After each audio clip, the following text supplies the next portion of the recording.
सुजानगढ़ के NK. Lohia stadium में जैन श्वेतांबर सभा द्वारा विधायक मनोज मेघवाल के नेतृत्व में नगर परिषद के सफाई कर्मियों को स्वेटर व शॉल वितरित किए गए। इस अवसर पर विधायक मनोज मेघवाल ने जैन समाज ने हमेशा पीड़ित मानवताओं की सेवा की है, ऐसा वक्तव्य दिया।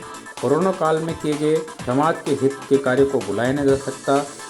इस अवसर पर समाज सेवी भामाशाह मांगीलाल सेठिया ने कहा, आचार्य श्री तुलसी ने कहा था कि आदमी में कोई फर्क नहीं है। उन्होंने बताया कि इंसान आध्यात्मिक। इस कार्यक्रम में नगर परिषद के कर्मचारी उपस्थित थे। मुख्य आतिथ्य में ये जो कार्यक्रम हो रहा है, जिस कार्यक्रम के लिए मैं बताना चाहूंगी, मैं आचार्य तुलसी को वंदन करना चाहूंगी, अभिनंदन देना चाहूंगी और उन्हें नतमस्तक होकर नमन देना चाहूंगी कि जिस प्रकार से उन्होंने नारी शक्ति को आगे बढ़ाया, समाज के अंदर उस नारी शक्ति को एक प्रेरणा दी और आज वो नारी शक्ति अनुशासित रूप में हमारे बीच मंच पर विराजमान है।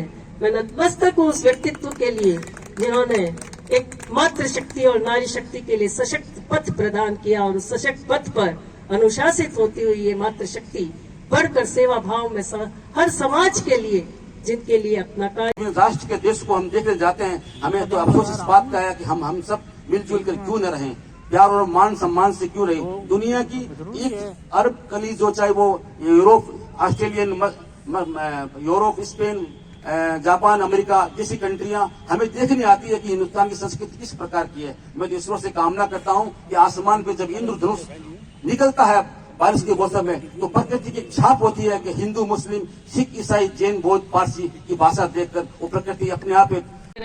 जिस तरह से हमारे सुजानगढ़ को स्वच्छ रखने के लिए, जिस तरह से आप हर मौसम में, इतनी तेज सर्दी में, जब गर्मी आती है, धूप में, जिस तरह से आप सफाई करते हो, मैं आपको साधुवाद देती हूँ और बहुत बहुत धन्यवाद देती हूँ कि आप निरंतर, हमेशा हम आपको बोलते हैं इधर जाना है, उधर सफाई नहीं है, लेकिन आप जिस तरह से सुजानगढ़ शहर को स्वच्छ रखने में सबसे बड़ा जो योगदान है वो आप लोगों का है। इसलिए मैं आज मेरे नगर परिषद की पूरी टीम की तरफ से और मैं आपको साधुवाद और बहुत बहुत धन्यवाद चाहिए। और उसी हिसाब से हम लोग ये हमारे जो हम खुद इनको सम्मान करके खुद सम्मानित हो रहे हैं, ऐसी हमारी भावना है। तो इसी कार्यक्रम में हम लोग आए हुए हैं और आगे आचार्य श्री यहाँ खुद पधार रहे हैं, तो उनको सेवा दर्शन करने का लाभ मिलेगा। बहुत बहुत धन्यवाद। आचार्य श्री महाश्रमण जी 31 जनवरी को थली संभाग, बीकानेर और चूरू 2 जिले को हम थली संभाग बोलते हैं, उसमें उनका पदार्पण होने जा रहा है। लगभग 8 वर्षों के बाद थली संभाग पे उनका पदार्पण हो रहा है। लगभग 50 किलोमीटर की पैदल यात्रा करने के पश्चात आचार्य श्री महाश्रमण जी थली संभाग में पधार रहे हैं। 50,000 किलोमीटर, लगभग 50,000 किलोमीटर। उनके स्वागत के लिए थली संभाग के श्री माननीय मंत्री जी भंवर सिंह जी भाटी, हमारे लोकप्रिय विधायक और हमारे स्वागत समिति के अध्यक्ष, हमारे लोकप्रिय स्वर्गीय श्री भंवरलाल जी मास्टर साहब की इच्छा के अनुरूप उनके पुत्र मनोज जी मेघवाल इस पूरे कार्यक्रम को लीड कर रहे हैं, नेतृत्व कर रहे हैं। उनके नेतृत्व में ही हम आचार्य श्री महाश्रमण जी का थली संभाग में स्वागत करेंगे। उसमें श्री सतीश जी पूनिया एवं श्री राजेंद्र जी राठौर भी आ रहे हैं। उसके बाद एक लगभग 12 बजे एक कार्यक्रम रखा गया है जो कि तेरापंथ भवन में संचालित होगा। उसमें महामहिम माननीय श्री कलराज मिश्र, गवर्नर राजस्थान सरकार ने भी आने की स्वीकृति प्रदान की है। इस तरह से ये एक ऐतिहासिक कार्यक्रम होगा। उन्हीं कार्यक्रमों के क्रम में हम जो समाज के हमारे एक ऐसा वर्ग है जिनका हम जितना सम्मान करें वो कम है, क्योंकि हमारी स्वच्छता, हमारे शहर की स्वच्छता और अगर आज के क्रम में कहें तो हमारी बहुत सारी बीमारियों से हमें निजात इन सफाई कर्मियों के कारण मिलती है। इसलिए हम इनके सामने नतमस्तक है और उनको हमने कोई सहयोग नहीं किया है, हमने एक उनका सम्मान किया है। और हम आगे भी इसी तरह से अपने तेरापंथ धर्म संघ की तरफ से इस तरह के लोगों का सम्मान करते रहेंगे, हमेशा करेंगे। इसी क्रम में एक छोटा सा ये हमारा आज का कार्यक्रम था। और अभी 31 तारीख तक हम इस तरह के कार्यक्रम अलग अलग जगहों पे माननीय हमारे लोकप्रिय विधायक के नेतृत्व में प्रदेश भारतीय जनता पार्टी के पहुंचे भारतीय जनता पार्टी के कार्यालय में गहलोत सरकार को बताया विफल। प्रदेश में महिलाओं पर अत्याचार बढ़े हैं, कानून व्यवस्था है ठप। ये कहना है प्रदेश उपाध्यक्ष माधवराव चौधरी का। भारतीय जनता पार्टी के कार्यकर्ताओं को संबोधित करते हुए कहा एवं मीडिया से रूबरू करते हुए कहा, भारतीय जनता पार्टी ने पूरे देश में आजीवन समर्पण निधि का कार्यक्रम चला रखा है। अमित मासूम के नए युवा मोर्चा अध्यक्ष होने पर बधाई प्रसिद्ध की। नगर अध्यक्ष बनाए गए हैं भारतीय जनता पार्टी के, क्या कहना चाहेंगे युवा मोर्चा के व्यक्तित्व के बारे में?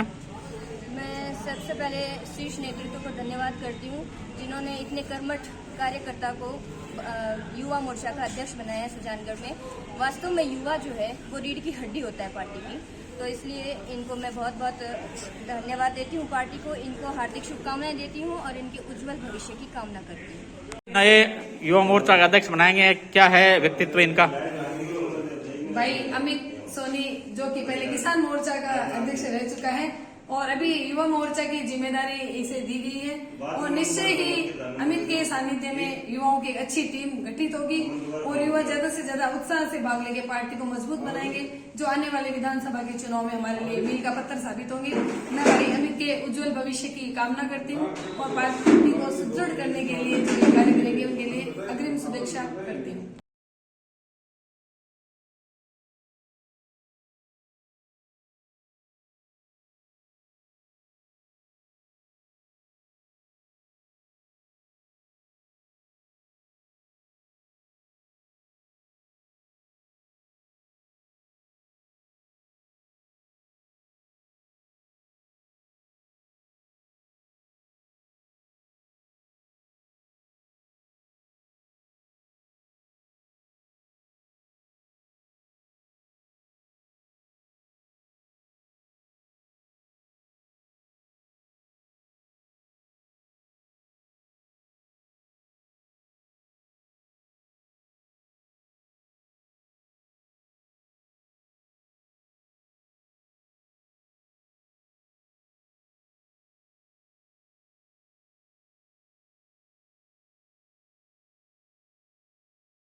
जोगलसर सरपंच रूपाराम कस्पा ने विभिन्न समस्याओं को लेकर सुजानगढ़ विधायक मनोज मेघवाल को ज्ञापन दिया।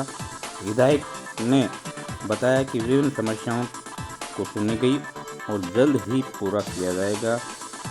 मनोज मेघवाल को सरपंचों ने विभिन्न समस्याओं को लेकर भी ज्ञापन दिया। रूपाराम ने बताया आपके क्षेत्र की समस्याओं को लेकर विधायक को क्या अवगत कराया है, किस तरह के ज्ञापन दिए? आज हमारे गांव की मुख्य समस्या है जो काफ़ी पिछड़ा हुआ गांव है, हमेशा उपेक्षा का शिकार रहा है। इसलिए हमने स्कूल राजकीय उच्च माध्यमिक विद्यालय है, उसमें कमरे नहीं है। कमरों की मांग को लेकर के हमने विधायक जी से मांग की है कि हमारे 5 स्कूल में कक्ष दिए जाए। एक हमारी नागौर सीमा से जोगलसर से टालनी गांव है, वहां तक डामर सड़क से जोड़ा जाए। एक हमें उप तहसील से हमारे गांव जोगलसर से नोडिया तक डामर सड़क से जोड़ा जाए। एक बड़ी मांग हमारी है कि 10,000 की आबादी है, कहीं आसपास हॉस्पिटल नहीं है, इसलिए हमने उप स्वास्थ्य केंद्र को प्राथमिक स्वास्थ्य केंद्र में कर्मोन्नत करने की मांग की है। हमें विश्वास है, ये मंत्री जी खुद की इच्छा थी स्वर्गीय मास्टर साहब की प्राथमिक स्वास्थ्य केंद्र बनाने की, लेकिन वो तो समय ने साथ नहीं दिया। लेकिन अब मुझे विश्वास है कि ये काम हमारे विधायक जी संपूर्ण करेंगे।